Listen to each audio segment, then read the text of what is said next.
ರಾಜ್ಯ ಕಾಂಗ್ರೆಸ್ನಲ್ಲಿ ಆಗ್ತಾ ಇರುವಂತಹ ಪವರ್ ಶೇರಿಂಗ್ ಫೈಟ್ ನಿಮಗೆಲ್ಲ ಗೊತ್ತೇ ಇದೆ. ಒಬ್ಬೊಬ್ಬರು ಒಂದೊಂದು ಡಿನ್ನರ್ ಪಾಲಿಟಿಕ್ಸ್ ಅನ್ನ ಮಾಡ್ತಾ ಇದ್ದಾರೆ, ಒಬ್ಬೊಬ್ಬರು ಒಂದೊಂದು ಹೇಳಿಕೆಗಳನ್ನ ಕೊಡ್ತಾ ಇದ್ದಾರೆ. ಸಿಎಂ ಬಣದ power share, one man one post ಮಿಸೈಲ್ಗೆ ಡಿಸಿಎಂ ಡಿಕೆ ಶಿವಕುಮಾರ್ ಎಂದಿನಂತೆ ತಮ್ಮ ಸ್ಟೈಲ್ ಅಲ್ಲಿ ಒಂದು ಮಿಸೈಲ್ ಅನ್ನ ಕೂಡ ಇವತ್ತು ಬಿಟ್ಟಿದ್ದಾರೆ. ಏನದು? ಅಧಿಕಾರ ಹಂಚಿಕೆ ಕದನ ಮುಂದುವರಿಯಲು ಬಿಟ್ರೆ ಮುಂದೆ ಯಾವ್ಯಾವುದೋ ತಿರುವನ್ನ ಇದು ಪಡೆಯಬಹುದು ಅನ್ನೋ ಕಾರಣಕ್ಕೆ ಡಿಸಿಎಂ ಅವರು ರಕ್ಷಣಾತ್ಮಕ ಆಟಕ್ಕೆ ಈಗ ಮೊರೆ ಹೋದಂತೆ ಕಾಣಿಸ್ತಾ ಇದೆ. ಯಾಕೆ? ಅದಕ್ಕೆ ಅವ್ರು ಏನು ಹೇಳ್ತಾರೆ ಗೊತ್ತಾ? ಯಾವ ಪವರು ಇಲ್ಲ, ಯಾವ ಶೇರಿಂಗೂ ಇಲ್ಲ, 5 ವರ್ಷವೂ ಕೂಡ ಸರ್ಕಾರ ಇರುತ್ತೆ, ಹೈಕಮಾಂಡ್ ಹೇಳಿದ್ದೇ ಅಂತಿಮ ಅಂದಿದ್ದಾರೆ. ಅಲ್ಲದೆ ನಾನು ಯಾವ ಸಭೆಯನ್ನೂ ನಡೆಸಿಲ್ಲ ಅಂತ ಸ್ಪಷ್ಟನೆಗೆ ಯತ್ನಿಸಿದ್ದಾರೆ. ಮುಂದಿನ ಸಿಎಂ ಡಿಕೆ ಶಿವಕುಮಾರ್ ಎಂಬ ಕೂಗಿಗೂ ಕೂಡ ಬ್ರೇಕ್ ಹಾಕಲು ನೋಡಿದ್ದಾರೆ. ಯಾರೂ ಕೂಡ ಹಾಗೆ ಕೂಗೋದು ಬೇಡ ಅಂತ ಕರೆ ಕೊಟ್ಟಿದ್ದಾರೆ. ಇನ್ನು ವಿನಯ್ ಗುರುಜಿ ಅವರು ಸೇರಿ ಯಾರೂ ಕೂಡ ಇಂತಹ ಭವಿಷ್ಯ ಹೇಳೋದು ಬೇಡ ಅಂತ ಕೇಳ್ಕೊಂಡಿದ್ದಾರೆ. ಡಿಸಿಎಂ ಅವರ ಕೂಲ್ ಸ್ಟ್ರೋಕ್ಗೆ ಎದುರಾಳಿ ಬಣ ಹೇಗೆ ರಿಯಾಕ್ಟ್ ಮಾಡುತ್ತೆ ಅನ್ನೋದರ ಕುತೂಹಲ ಕೆರಳಿಸಿದೆ. ಈಗ ಈ ಮಧ್ಯೆ ಕೆಪಿಸಿಸಿ ಅಧ್ಯಕ್ಷರ ಬದಲಾವಣೆಯ ವಿಚಾರ ಗೊತ್ತಿಲ್ಲ ಅಂತ ಗೃಹ ಮಂತ್ರಿ ಪರಮೇಶ್ವರ್ ಅವರು ಜಾರಿಕೊಂಡಿದ್ದಾರೆ. ಮುಂದಿನ ಮುಖ್ಯಮಂತ್ರಿ ಡಿಕೆ ಶಿವಕುಮಾರ್ಗೆ, ಮುಂದಿನ ಮುಖ್ಯಮಂತ್ರಿ ಡಿಕೆ ಶಿವಕುಮಾರ್ಗೆ, ಡಿಕೆ ಶಿವಕುಮಾರ್ಗೆ, ಮುಂದಿನ ಮುಖ್ಯಮಂತ್ರಿ ಡಿಕೆ ಶಿವಕುಮಾರ್ಗೆ, ಮುಂದಿನ ಮುಖ್ಯಮಂತ್ರಿ. ಯಾವ ಪವರ್ ಇಲ್ಲ, ಯಾವ ಶೇರು ಇಲ್ಲ. 5 ವರ್ಷ ಕಾಂಗ್ರೆಸ್ ಸರ್ಕಾರ ಇರ್ತದೆ. ನಮ್ಮ ಸರ್ಕಾರ ಸುಭದ್ರವಾಗಿ ನಡೀತದೆ. ರಾಜ್ಯದ ಮುಖ್ಯಮಂತ್ರಿ ಸಿದ್ದರಾಮಯ್ಯನವರು ಕೆಲಸ ಮಾಡ್ತಾ ಇದ್ದಾರೆ. ಅವ್ರ ನೇತೃತ್ವದಲ್ಲಿ ನಾವೆಲ್ಲ ಒಟ್ಟಿಗೆ ಮಾಡ್ತಾ ಇದ್ದೀವಿ. ಯಾವ ರಾಜಕಾರಣ ತಿರುವು ಅವಶ್ಯಕತೆ ಇಲ್ಲ. ಎಲ್ಲರ ಮಾತು ಗೌನ. ಕಾಂಗ್ರೆಸ್ ಪಕ್ಷ ನಾಯಕರು ಏನ್ ಹೇಳ್ತಾರೆ ಆ ರೀತಿ ನಾನು ಕೆಲಸ ಮಾಡ್ಕೊಂಡು ಹೋಗ್ತೀನಿ. ಯಾರು ಬೇಡ, ನನಗೆ ಯಾರು ಒತ್ತಾಯ ಆಗೋದು ಬೇಡ, ನನಗೆ ಯಾರ ಬೆಂಬಲನೂ ಬೇಡ, ನನಗೆ ಕಾರ್ಯಕರ್ತರು ಕೂಗುದು ಬೇಡ, ಶಾಸಕರು ಕೂಗುದು ಬೇಡ, ನನ್ನ ಬೆಂಬಲಕ್ಕೆ ಯಾರು ನಿಂತ್ಕೊಳ್ಳೋದು ಬೇಡ. ನನ್ನ ಡ್ಯೂಟಿ, ನನ್ನ ಕರ್ತವ್ಯ ಮಾಡ್ತೀನಿ. ಮಾಡೋ ಪ್ರಯತ್ನ ಎಲ್ಲ ಭಗವಂತನ ಮಾಡೋಣ, ಫಲ ಭಗವಂತ ಕೊಡ್ತಾನೆ. ನಾವ್ ಯಾರು ತಡೆಯಕ್ಕೆ ಹೋಗಿಲ್ಲ, ಅವಶ್ಯಕತೆನೂ ಇಲ್ಲ. ನಾವು ದೊಡ್ಡವ್ರ ಬಗ್ಗೆ ಮಾತಾಡೋದು ಬೇಡ. ನಾವ್ ಯಾರು ತಡೆಯಕ್ಕೆ ಹೋಗಿಲ್ಲ, ಅವಶ್ಯಕತೆನೂ ಇಲ್ಲ. ನಾವು ದೊಡ್ಡವ್ರ ಬಗ್ಗೆ ಮಾತಾಡೋದು ಬೇಡ.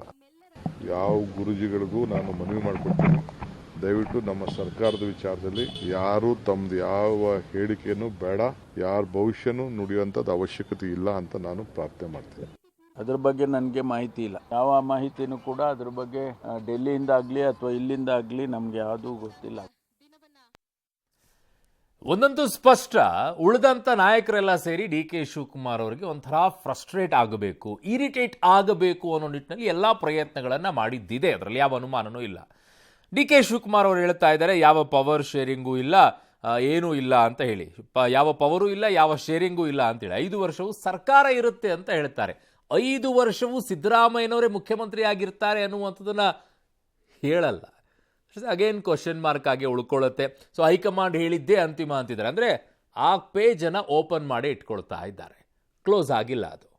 ಈ ಮೂಲಕವಾಗಿ ಒಂದಂತೂ ಸ್ಪಷ್ಟವಾಗಿ ಹೇಳ್ತಾ ಇದ್ದಾರೆ, ಈ ಗಲಾಟೆಗಳು ಆಗೋದು ಬೇಡ, ಹೈಕಮಾಂಡ್ ಏನು ಹೇಳುತ್ತೆ ಅಲ್ಲಿವರೆಗೂ ಎಲ್ಲರೂ ತೆಪ್ಪಗೆ ಇರಿ ಅಂತ ಹೇಳ್ತಾ ಇದ್ದಾರೆ. ಇನ್ನು ಮೇಲೆ ನಾಳೆ ಇರದೇ ಇದ್ರೆ ಏನು ಮಾಡ್ತೀರ ಅನ್ನೋದನ್ನ ಹೇಳಿ.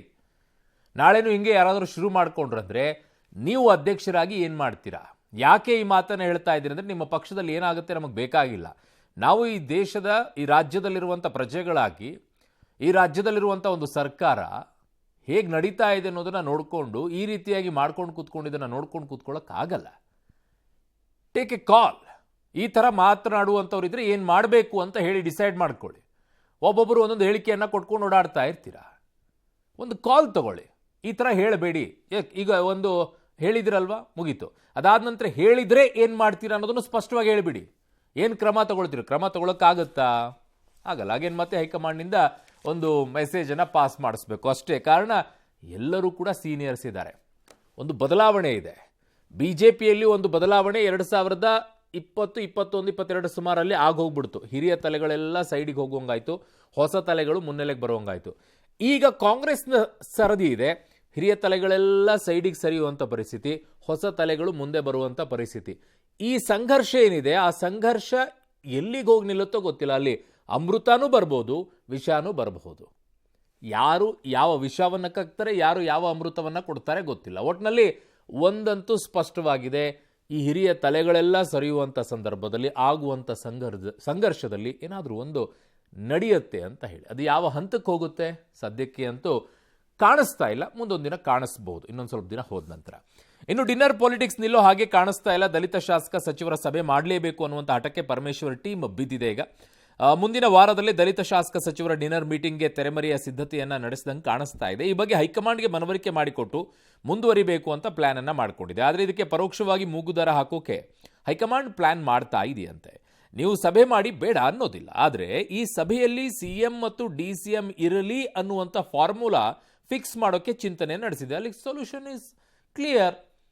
ನೀವೇನು ಮಾಡ್ತೀರಾ, ಡಿಸಿಎಂ ಅವ್ರನ್ನ ಅಲ್ಲಿ ಕೂರಿಸ್ಕೊಳ್ಳಿ. ಸಿಎಂ ಅಂತೂ ಇರ್ತಾರೆ, ಅದರಲ್ಲಿ ಯಾವ ಸಮಸ್ಯೆನೂ ಇಲ್ಲ. ಡಿಸಿಎಂ ಅನ್ನು ಸೇರಿಸ್ತಾ ಇರೋದು ಇಂಪಾರ್ಟೆಂಟು. ಸೊ ಈ ಮಧ್ಯೆ ಆದಷ್ಟು ಬೇಗ ಸರ್ಕಾರ ಪತನ ಆಗುತ್ತೆ ಅಂತ ಮಾಜಿ ಸಿಎಂ ಶೆಟ್ಟರ್ ಅವರು ಭವಿಷ್ಯ ನುಡಿದಿದ್ದಾರೆ. ಹೌದಾ ಸರ್, ಸಂಸದರಾಗಿದ್ದೀರಾ ಸರ್, ಬೆಳಗಾವಿಯಲ್ಲಿ ಏನೇನಾಗ್ತಾ ಇದೆ ಒಂಚೂರು ನೋಡಿ ಸರ್, ಇದನ್ನು ಬಿಡಿ ಸರ್. ಅವರು ರಾಜ್ಯಕ್ಕೆ ಬರ್ತಾ ಇದ್ದಾರೆ, ಸಭೆ ಫಿಕ್ಸ್ ಮಾಡ್ತೀರಾ ಹೇಗೆ ಸರ್? ಇಲ್ಲ, ಅವ್ರು ಬಂದ ಮೇಲೆ ಮಾತಾಡ್ತೀನಿ. ಸಭೆನ ನಾವು ಯಾವ ಉದ್ದೇಶಕ್ಕೆ ಮಾಡಬೇಕು ಅಂತಿದ್ದೋ ಅದನ್ನೆಲ್ಲ ಅವರಿಗೆ ಈಗಾಗಲೇ ಹೇಳಿದ್ದೇನೆ. ಬಂದ ಮೇಲೆ ಅವರಿಗೆ ಮಾತಾಡಿ ಆಮೇಲೆ ಅವ್ರು ಏನು ಹೇಳ್ತಾರೋ ಆ ರೀತಿ ಮುಂದುವರಿತೀವಿ. ಅವ್ರು ಮೊದಲು ಹೇಳಿದ ಮೇಲೆ ನಾವು ಮುಂದಕ್ಕೆ ಹಾಕಿದ್ದು ಅವ್ರ ಗಮನಕ್ಕೆ ತಂದೆ ಮಾಡ್ತೇವೆ. ಸಮಯ ಮತ್ತು ದಿನಾಂಕ ಅವೆಲ್ಲ ಆಮೇಲೆ ಯೋಚನೆ ಮಾಡ್ತೀವಿ. ಮೊದಲು ಅವರ ಜೊತೆಯಲ್ಲಿ ಮಾತಾಡಿದಾದ್ಮೇಲೆ ತೀರ್ಮಾನ ಮಾಡ್ತೀವಿ. ಸಿದ್ದರಾಮಯ್ಯ ಒಂದು ಗುಂಪು, ಡಿ.ಕೆ. ಶಿವಕುಮಾರ್ ಒಂದು ಗುಂಪು ಆಗಲೇ ಎದ್ದು ಕಾಣುವಂತ ಕೆಲಸ ಚಾಲೂ ಮಾಡಿದೆ. ಕ್ಲಾಶಸ್ ಮೊದಲು ಅಲ್ಲೇ ಒಳಗೊಳಗಿತ್ತು, ಈಗ ಅದು ಇವತ್ತಿನ ನಾಳೆ ಹೊರಗೆ ಬರ್ತದೆ. ಅದರಿಂದ ಈ ಸರ್ಕಾರ ಕೊಲ್ಯಾಪ್ಸ್ ಆಗ್ತದೆ ಅನ್ನುವಂಥ ಮಾತನ್ನ ಅವತ್ತಿಂದ ಹೇಳ್ತಾ ಇದ್ದೆ ನಾನು. ಇವತ್ತು ಆ ಸ್ಥಿತಿ ಇವತ್ತು ಬಂದದ ಕಾಂಗ್ರೆಸ್ ಪಾರ್ಟಿಗೆ. ಇದೇ ಒಳ ಬಡದಾಡದಿಂದ ಎಟ್ ಎನಿ ಟೈಮ್ ಈ ಸರ್ಕಾರ ಕೊಲ್ಯಾಪ್ಸ್ ಆಗ್ಬೋದು. ನಿಮಗಿಲ್ದೇ ಇರೋ ಅನುಭವನ ಜಗದೀಶ್ ಶೆಟ್ಟರ್ ಸರೇ, ಅವ್ರ ಗುಂಪು ಇವ್ರ ಗುಂಪು ಅನ್ನೋದು ನಿಮಗೆ ಹೊಸದೇನಲ್ವಲ್ಲ. ನಿಮ್ಮ ಪಕ್ಷದಲ್ಲಿರುವಂಥ ಗುಂಪುಗಳ ವಿಚಾರದಲ್ಲಿ ನೀವೇ ಅದರ ಅನುಭವ ಹಂಗೆ ಹೊರಗಿಸ್ಕೊಂಡು ಕುರಿದ್ಬಿಟ್ಟಿದ್ದೀರಾ. ಹಾಗಾಗಿ ಎದುರಾಳಿಗಳಲ್ಲಿ ಏನಾಗ್ತಾ ಇದೆ ಅನ್ನೋದು ಬೇಗ ಅರ್ಥ ಆಗೋಗ್ಬಿಡುತ್ತೆ ನಿಮಗೆ. ಫಸ್ಟು ನಿಮ್ಮ ಪಕ್ಷದಲ್ಲಿ ಏನಾಗ್ತಾ ಇದೆ, ನಿಮ್ಮ ಪಕ್ಷದಲ್ಲಿರುವಂಥ ಗುಂಪುಗಳು, ಅದರಿಂದ ಪಕ್ಷ ಹೆಂಗೆ ನಿಂತ್ಕೊಳ್ಳುತ್ತೆ, ಗಟ್ಟಿಯಾಗಿ ನಿಂತ್ಕೊಳ್ಳುತ್ತೆ, ಈ ಸರ್ಕಾರವನ್ನು ಹೇಗೆ ಎದುರಿಸುತ್ತೆ ಅನ್ನೋದ್ರ ಬಗ್ಗೆ ಚಿಂತನೆ ಮಾಡಿದರೂ ಒಳಿತು ಅನಿಸುತ್ತೆ. ಬೆಳಗಾವಿ ಸ್ವಲ್ಪ ದೊಡ್ಡದಾಗಿದೆ ಸರ್, ಸೊ ಬೆಳಗಾವಿ ಬಗ್ಗೆ ಗಮನ ಕೊಡಿ ಸರ್, ಸಂಸದರಾಗಿದ್ದೀರಾ. ಇನ್ನು ಶತ್ರುನಾಶಕ್ಕಾಗಿ ಮೊನ್ನೆ ಕುಂಭಕೋಣಂನ ಪ್ರತ್ಯಂಗಿರಾ ದೇವಿ ಮೊರೆ ಹೋಗಿದ್ದ ಡಿಸಿಎಂ ಡಿ.ಕೆ. ಶಿವಕುಮಾರ್ ಇಂದು ಕಾರ್ತವೀರ್ಯಾರ್ಜುನನಿಗೆ ಶರಣೆಂದರು. ಶೃಂಗೇರಿ ಶಾರದಾಂಬೆ ದೇಗುಲದ ಗೋಡೆಯ ಮೇಲೆ ಇರುವ ಕಾರ್ತವೀರ್ಯಾರ್ಜುನನ ದೇವರಿಗೆ ವಿಶೇಷ ಪೂಜೆಯನ್ನು ಸಲ್ಲಿಸಿದರು. ಅಧಿಕಾರ ಮತ್ತು ಶತ್ರು ಸಂಹಾರಕ್ಕಾಗಿ ಕಾರ್ತವೀರ್ಯಾರ್ಜುನನಿಗೆ ಪ್ರಾರ್ಥನೆಯನ್ನು ಸಲ್ಲಿಸಿದರು. ತಥಾಸ್ತು ಎನ್ನುತ್ತಾನೆ ಎಂಬ ನಂಬಿಕೆ ಇದೆ. ಮಹಾಭಾರತದ ಪ್ರಕಾರ ಎಲ್ಲವನ್ನೂ ಕಳೆದುಕೊಂಡಿದ್ದ ಪಾಂಡವರು ಕಾರ್ತವೀರ್ಯಾರ್ಜುನನಿಗೆ ಮೊರೆ ಹೋಗಿದ್ರು. ಈ ಮಧ್ಯೆ ತಮ್ಮ ಪೂಜೆ ಬಗ್ಗೆ ಮಾತನಾಡಿದ್ದ ಕೇಂದ್ರ ಮಂತ್ರಿ ಕುಮಾರಸ್ವಾಮಿಗೆ ಡಿ.ಕೆ. ಶಿವಕುಮಾರ್ ತಿರುಗೇಟನ್ನು ನೀಡಿದ್ದಾರೆ. ನಾನು ಅವರಂತೆ ಕದ್ದು ಮುಚ್ಚಿ ಮಾಡಲ್ಲ ಅಂದಿದ್ದಾರೆ. ಇನ್ನು ಶತ್ರುಗಳು ಯಾರಪ್ಪ ಅಂತ ಪ್ರಹ್ಲಾದ್ ಜೋಶಿ ಅವರು ಕೆಣಕಿದ್ದಾರೆ. ಬೇರೆ ಪೂಜೆ ಬೇರೆ ಏನು ಹೇಳೋರಲ್ಲ, ಅದು ಅವ್ರ ಅನುಭವ. ಅವರು ಕದ್ದು ಮಾಡ್ತಾರೆ, ನಾನು ಓಪನ್ ಆಗಿ ಮಾಡ್ತೀನಿ. ಅವ್ರು ಕದ್ದು ಪೂಜೆ ಮಾಡ್ತಾರೆ, ನಾನು ಓಪನ್ ಆಗಿ ದೇವ್ರಿಗೆ ದಿನಾ ಬೆಳಗ್ಗೆ ನಾನು ಪೂಜೆ ಮಾಡ್ತೀನಿ. ನಾನು ಹಿಂದೆ ಮುಂದೆ ಮಾಡಕ್ ಹೋಗಲ್ಲ. ದಿನಾ ಬೆಳಗ್ಗೆ ಪ್ರಾರ್ಥನೆ ಮಾಡ್ತೀನಿ. ನಿಮ್ಮಂಥವ್ರು ನಂಗೆ ತೊಂದರೆ ಕೊಡೋದ್ರಿಂದ ರಕ್ಷಣೆ ಕೊಡಪ್ಪ ಅಂತಲೂ ನಾನು ಮನವಿ ಮಾಡ್ಕೊತೀನಿ. ಡಿ.ಕೆ. ಶಿವಕುಮಾರ್ ಅವರು ಸ್ವಲ್ಪ ಉತ್ತರ ಸ್ಪಷ್ಟ ಕೊಟ್ಟರೆ ಒಳ್ಳೇದಾಗತ್ತೆ. ಶತ್ರುಗಳು ಯಾರು? ಸಿದ್ದರಾಮಯ್ಯನವರ, ಪರಮೇಶ್ವರ್ ಅವರ, ಅಥವಾ ಇನ್ಯಾರು? ಯಾರು ಶತ್ರು ಸಂಹಾರವನ್ನ ಮಾಡ್ತಾರೆ? ಕಾಂಗ್ರೆಸ್ದಾಗ ಶತ್ರುಗಳಿದ್ದಾರೆ ನಿಮ್ಗೆ ಹಂಗಾರೆ? ನಾವಂತೂ ಡಿ.ಕೆ. ಅವ್ರನ್ನ, ನಾವತ್ತು ನಮ್ಮ ಪಾರ್ಟಿಯವ್ರನ್ನ ಯಾರು ನಾವು ಶತ್ರುಗಳು ಅಂತ ಭಾವಿಸಿಲ್ಲಪ್ಪ. ಈ ಕಾರ್ತವೀರ್ಯಾರ್ಜುನ ಒಂದು ಸ್ಟೋರಿ ಇದೆ, ನನಗೂ ಗೊತ್ತಿರಲಿಲ್ಲ. ನಾನು ತಿಳ್ಕೊಂಡೆ ಅದ್ರ ಬಗ್ಗೆ. ನನ್ನ ಸಹೋದ್ಯೋಗಿ ಅದ್ರ ಬಗ್ಗೆ ಮಾಹಿತಿ ಕೊಟ್ಟರು, ಯಾರು ಏನು ಅಂತ ಹೇಳಿ. ಬಹಳ ಇಂಟ್ರೆಸ್ಟಿಂಗ್ ಆಗಿದೆ. ವಿಷ್ಣುವಿನ ಸುದರ್ಶನ ಚಕ್ರ ಏನಿದೆ, ಆ ಸುದರ್ಶನ ಚಕ್ರಕ್ಕೆ ಅಹಂಕಾರ ಬಂದುಬಿಡುತ್ತಂತೆ. ನಾನಿಲ್ಲದೇನೆ ನೀನೇನೂ ಇಲ್ಲ ವಿಷ್ಣು, ನನ್ನಿಂದನೇ ನೀನು ಅನ್ನುವಂಥದ್ದು ಬರುತ್ತೆ. ಅದಕ್ಕೆ ವಿಷ್ಣು ಹೇಳ್ತಾರೆ, ಹೌದಾ ಆಯಿತು, ನೀನು ಮನುಷ್ಯ ಜನ್ಮವನ್ನು ತಾಳಿ ಹೋಗು ಅಂತೇಳಿ ಮನುಷ್ಯ ಜನ್ಮವಾಗಿ ಕಳಿಸ್ಕೊಡ್ತಾನೆ. ಬಟ್ ಎರಡು ಕೈಗಳಿರೋದಿಲ್ಲ. ಅವನಿಗೆ ಕಾರ್ತವೀರ್ಯಾರ್ಜುನ ಅಂತ ಕರೀತಾರೆ.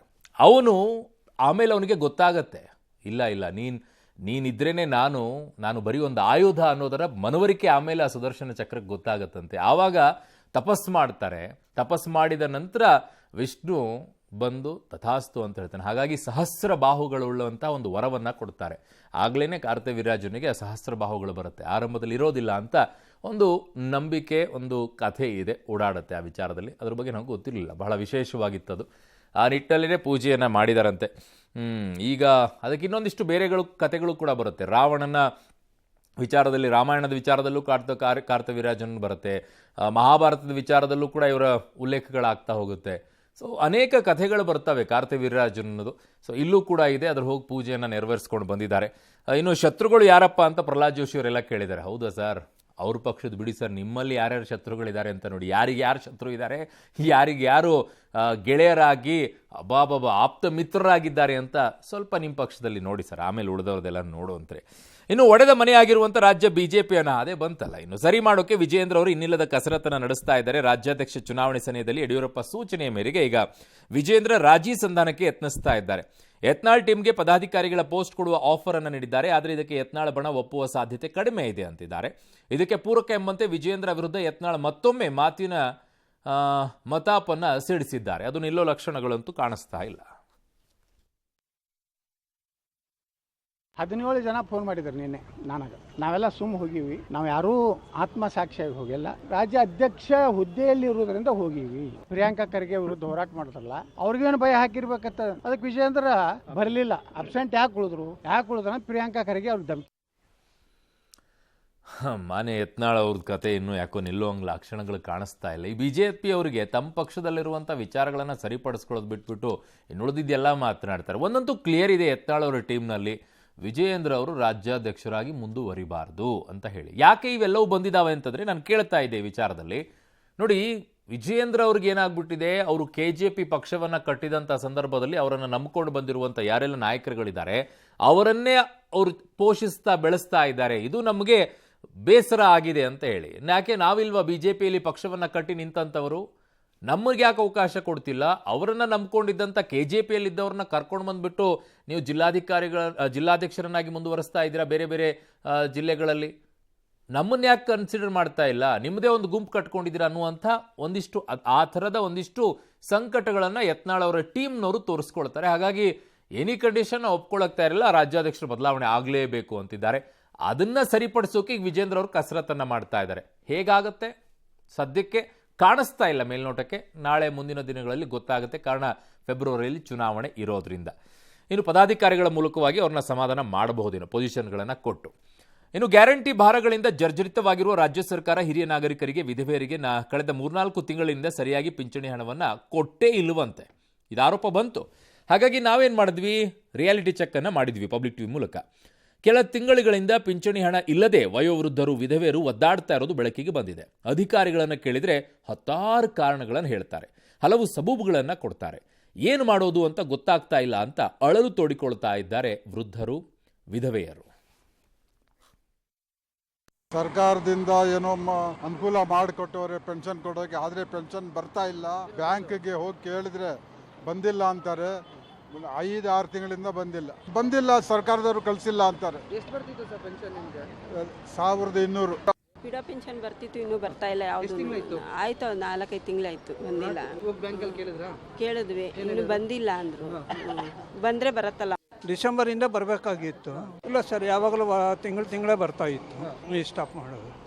ಎಷ್ಟಮ್ಮ ಬರ್ತಿತ್ತು ಪೆನ್ಷನ್ ನಿಮಗೆ? ಅದೇ ನಮ್ಗೆ 800 ರೂಪಾಯಿ ಬರ್ತೈತೆ ಅಷ್ಟೇ. ಗಂಡ ಸತ್ತೋತಾವಿಂದನು ಆಲೆ ಹೋದ್ ತಿಂಗಳಿಂದ ಬಂದಿಲ್ಲ ಸರ್. ಪೋಸ್ಟ್ ಆಫೀಸ್ ಅಲ್ಲೇನೆ ಇನ್ನು ಬಂದಿಲ್ಲಮ್ಮ ಅಂತದ್ದು. ಏನೋ ಗಲಾಟೆ ನಡೀತಾ ಇದೆ, ಬಂದಿಲ್ಲ. ಜನವರಿ ಕಳೆದ್ಮೇಲೆ ಬರ್ರಿ ಅಂದ್ರು.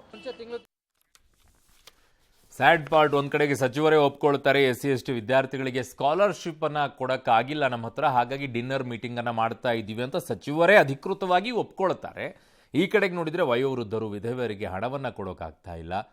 ಹಣ ಇಲ್ಲ ಅನ್ನೋದಂತೂ ಸ್ಪಷ್ಟ. ಹಾಗಾಗಿಯೇ ಎಲ್ಲ ಬೆಲೆಗಳ ಏರಿಕೆಗಳನ್ನು ಮಾಡಿ ಹಣವನ್ನು ತಗೊಳ್ಳುವಂಥ ಕೆಲಸ ಮಾಡ್ತಾ ಇದ್ದಾರೆ. ಈ ಬಜೆಟ್ನಲ್ಲಿ ಇನ್ನೂ ಏನು ಘೋಷಣೆ ಮಾಡ್ತಾರೋ ಗೊತ್ತಿಲ್ಲ. ಅಲ್ಲಿ ನೋಡಿದ್ರೆ 10,000 ರೂಪಾಯಿ ಈಗಾಗಲೇ ಈ ಇನ್ಕ್ರೀಸನ್ನು ಕೂಡ ಮಾಡಿಬಿಟ್ಟಿದ್ದಾರೆ. ನಿನ್ನೆ ಅಷ್ಟೇ ಪ್ರತಿಭಟನೆ ಮಾಡಿದಂಥವ್ರಿಗೆ. ಇನ್ನು ಉಳಿದಂಥವ್ರಿಗೆ ಇನ್ನೇನು ಕತ್ತಿನೋ ಕಾದು ನೋಡಬೇಕು ಬಜೆಟ್ನಲ್ಲಿ ಏನೇನಾಗುತ್ತೆ.